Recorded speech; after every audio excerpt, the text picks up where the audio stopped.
I'll be using AutoCAD to discuss the connections between drawing scale and image resolution in Photoshop.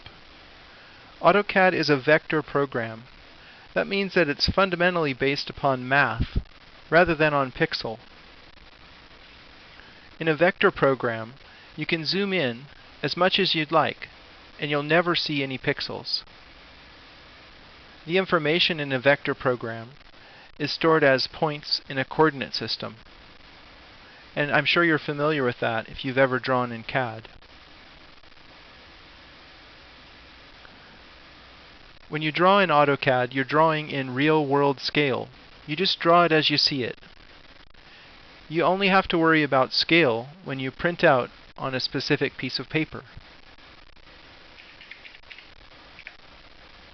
For example, let's say I'd like to print this on an 8.5 by 11 inch piece of paper, and I've chosen an 1/8 inch scale to print that. I'll do a preview, and this is about as big as the drawing would appear on that piece of paper. 1/8 inch scale is set up as 1 inch on paper is equivalent to 96 units in AutoCAD. I've prepared a chart in Photoshop to help us understand this relationship. 1/8 inch scale is 1/8 inch on paper is equal to 1 foot in the real world. If you multiply both sides of the equation by 8, you get 1 inch equals 8 feet. That's the same as 96 inches.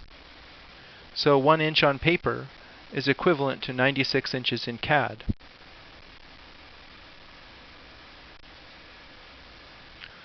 When we make a raster image from AutoCAD, we're generating pixels from this vector information. To do that, you have to set up a printer driver, and that will be the subject of the next video.